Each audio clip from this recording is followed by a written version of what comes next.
Class 12th economics Haryana board का paper कहां से बनेगा, कौन कौन से इंपॉर्टेंट क्वेश्चंस आएंगे और पेपर के अंदर कैसा पैटर्न रहेगा, वो आज की वीडियो में समझाने वाला हूं गाइज। आज की वीडियो में एक सैंपल पेपर से आपको मैं क्वेश्चंस बता दूंगा कि ये सैंपल पेपर में है और इसी पैटर्न पे ये क्वेश्चंस आपके पेपर में आएंगे। तो आज की वीडियो लास्ट तक जरूर देखना। लास्ट में एक पीडीएफ दे दूंगा, इंपॉर्टेंट टॉपिक्स लिख दूंगा और वो सैंपल पेपर टेंशन लेने की जरूरत नहीं है, सिर्फ ये सोल्व कर लो और ये जो बताऊं ये चीजें कर लो। इन्हीं के जैसे क्वेश्चंस आएंगे, टेंशन लेने की जरूरत नहीं है। और कमेंट करके जरूर बताना कि आप इंग्लिश मीडियम से हो या हिंदी मीडियम से हो। तो चलो मैं अब आपको दिखा देता हूं कि भाई कैसा सैंपल पेपर है, उसके अंदर कैसा पैटर्न है और कैसे क्वेश्चंस आने वाले हैं तुम्हारे पेपर के अंदर। तुमने चाहे देखा होगा पब्लिक एड का पेपर हो चाहे और यहाँ पर पेपर हो, सारे के सारे वही आते हैं जो मैं बताता हूँ। तो चलो अब देखते हैं यहाँ पर तुम्हारा सैंपल पेपर। सो फ्रेंड्स, यहाँ पर आप देख पा रहे हैं ये एक इंपॉर्टेंट सैंपल पेपर है। यही मैंने सिलेक्ट क्यों किया, क्योंकि इसके अंदर जो पैटर्न है वो मोस्ट इंपॉर्टेंट है। लगभग सारे क्वेश्चंस पेपर में इसी के पैटर्न पे आने वाले हैं, ठीक है। तो मोस्ट इंपॉर्टेंट है। इसमें जो है मैं आपको टॉपिक्स भी बताऊंगा, क्वेश्चंस भी बताऊंगा, कुछ एक क्वेश्चंस मैं बताऊंगा इंपॉर्टेंट, कुछ एक इसमें से निशान लगवा दूंगा कि ये जो है दोबारा रिपीट हो सकते हैं। तो आपको ध्यान से वीडियो को देखना है। तो देखो, सबसे पहला जो क्वेश्चन है, और इकोनॉमिक्स के अंदर एक चीज़ ध्यान रखो, आपको जो है मेन टॉपिक्स ही पढ़ने हैं, लगभग पेपर जो है वहीं से आएगा। तो वो मैं आपको बता दूंगा, टेंशन लेने की जरूरत नहीं है। देखो, फर्स्ट क्वेश्चन है, निम्नलिखित में से कौन सी एक अर्थव्यवस्था की केंद्रीय समस्या नहीं है, बताओ। तो इसका क्या हो जाएगा? इसका हो जाएगा डी, गरीबी और बेरोजगारी की समस्या। ये केंद्रीय समस्या नहीं है, ठीक है। इसके अलावा हम आगे बात करते हैं, इंग्लिश वाले इंग्लिश में देख सकते हैं, सेंट्रल प्रॉब्लम ऑफ इकोनॉमी, तो problem of poverty and unemployment. इसके बाद हम बात करें, ये भी कमेंट करके बताना कि भाई हिंदी मीडियम के ज़्यादा स्टूडेंट है या फिर इंग्लिश मीडियम के, ताकि आगे कुछ अगर मैं वीडियो लेके आऊँ तो मैं उसी के बेस पे लेके आऊँ। इसके बाद क्वेश्चन नंबर 2 है, मांग वक्र के खिसकाव के अर्थ है। तो इसमें बताओ क्या हो जाएगा? इसमें हो जाएगा सी, कीमत में परिवर्तन के बिना मांग में परिवर्तन। इसके बाद हम आगे बढ़ते हैं। आगे देखो क्वेश्चन नंबर 3, निम्न में से किन स्थितियों में एमआर ऋणात्मक हो सकता है, बताओ। तो इसमें हो जाएगा बी, जब एआर घट रहा हो।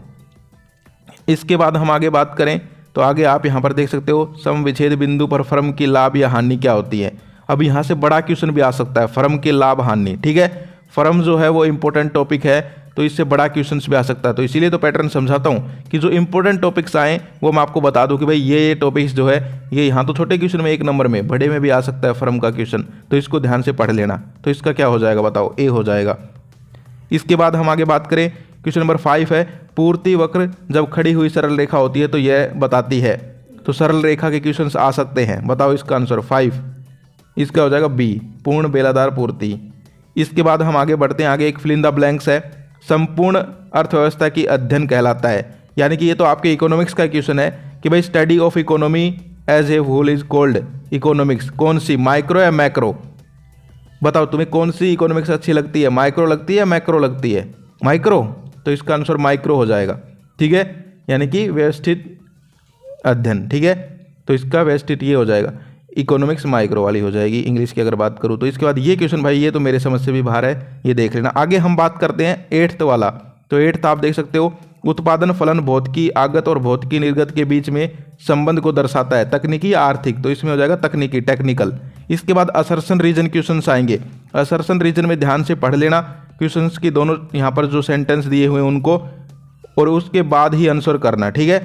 दोनों को ध्यान से पढ़ना है। जैसे कि क्वेश्चन नंबर 9 देखो, क्वेश्चन नंबर जो 9 है उसमें कह रखा है आपूर्ति एक प्रवाह अवधारणा है, बिल्कुल सही बात है। और कारण दे रखा है किसी वस्तु के स्टॉक से तात्पर्य उस वस्तु की कुल मात्रा से है, बिल्कुल सही बात है। और ये दोनों आपस में लिंक भी हैं शायद। तो इसका क्या हो जाएगा? इसका हो जाएगा कि भाई असर्शन भी ठीक है और रीजन भी ठीक है, यानी कि अभिकथन भी ठीक है, कारण भी ठीक है और दोनों लिंक है आपस में। तो इसका ए हो जाएगा। इस प्रकार से आपको करना है, ठीक है। इसके बाद देखो क्वेश्चन नंबर 10 भी है, वो भी देख सकते हो आप लोग। तो कहने का मतलब ओवरऑल क्या है, जो मेन इंपॉर्टेंट टॉपिक्स है वो आपको पकड़ने हैं। रेखा चित्र द्वारा फर्म के संतुलन की शर्तें बताओ। तो रेखा चित्र फर्म जो है उसकी क्वेश्चंस यहाँ पर आ सकते हैं। इसके बाद हम आगे बात करें, लास्ट में टॉपिक्स भी बताऊंगा, टेंशन लेने की जरूरत नहीं है। उपभोक्ता बजट की अवधारणा को संक्षेप में समझाइए। उपभोक्ता बजट मोस्ट इंपॉर्टेंट है, एक क्वेश्चन जरूर आएगा तुम्हारे पेपर में उपभोक्ता बजट से। इसके बाद मांग के नियम की व्याख्या चित्र सहित कीजिए। मांग के नियम जो है वो भी मोस्ट इंपॉर्टेंट है, ऐसा क्वेश्चन आ सकता है, मांग फलन क्या होता है, ठीक है। मांग के नियम समझाओ, मांग फलन समझाओ। तो ऐसे क्वेश्चन मांग वाले जो है ये आ सकते हैं। इसके अलावा पूर्ति के नियम की व्याख्या, तो जितने भी ये नियम है ना, कहने का मतलब समझे यहाँ से एक चीज़, नियम है जितने भी, मांग का नियम, पूर्ति का नियम और जितने भी नियम हो तुम्हारे वो सारे के सारे पढ़ के चले जाना। 1-2 नियम जरूर आएंगे और तुम्हें 5 से 10 नंबर पक्के मिल जाएंगे यहाँ से। इसके बाद हम आगे बात करते हैं अवसर लागत की धारणा को स्पष्ट करें। तो ये लागत के क्वेश्चन है कहने का मतलब, ठीक है। तो ये भी इंपॉर्टेंट है। पूर्ण प्रतियोगिता जो है इसका भी एक क्वेश्चन जरूर आ सकता है।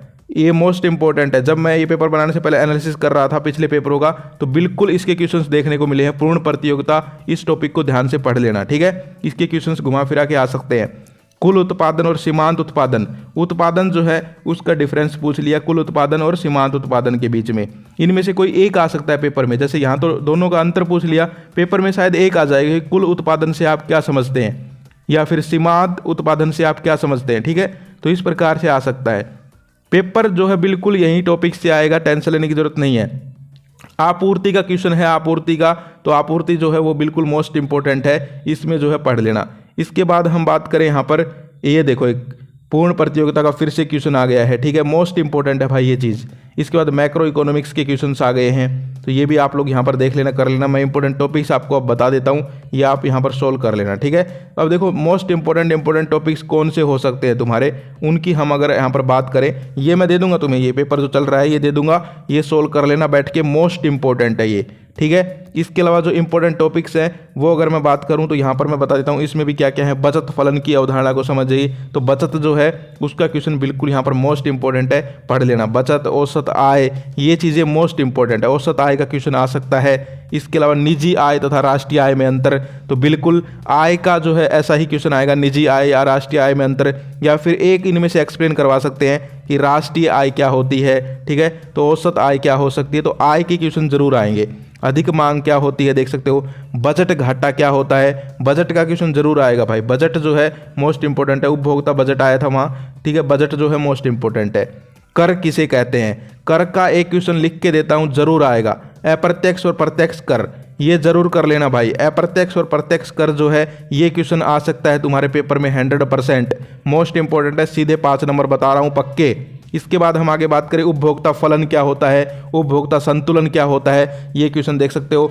उपभोक्ता के क्वेश्चन सारे के सारे इंपॉर्टेंट है, जितने भी उपभोक्ता के क्वेश्चन है सारे के सारे तुम्हें कर लेने हैं। इसके बाद ये यहाँ पर ऐच्छिक बेरोजगारी, अनैच्छिक बेरोजगारी, बेरोजगारी का एक क्वेश्चन 100% आएगा, चाहे वो यहाँ पर एक एक्सप्लेन करवाए या फिर दोनों का अंतर एक्सप्लेन करवाए। एक क्वेश्चन बेरोजगारी का जरूर आएगा, चाहे ऐच्छिक आए चाहे अनैच्छिक आए, चाहे दोनों का अंतर पूछ ले।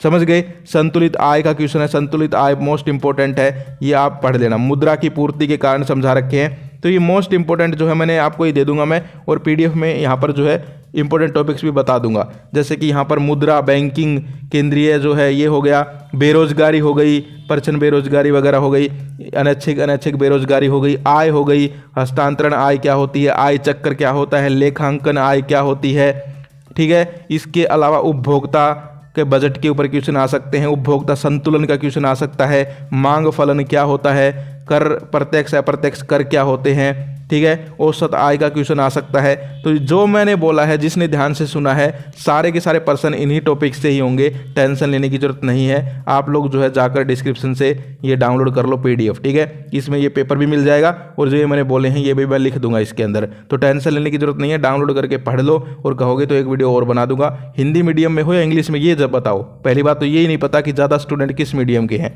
तो ये कमेंट करके बता दो, और आगे कौन कौन से पेपर्स हैं उनका भी बता दो, ताकि तुम्हें वीडियोज़ मिल जाएँ। तो आज के लिए इतना ही, फिर मिलते हैं। जय हिंद, जय भारत।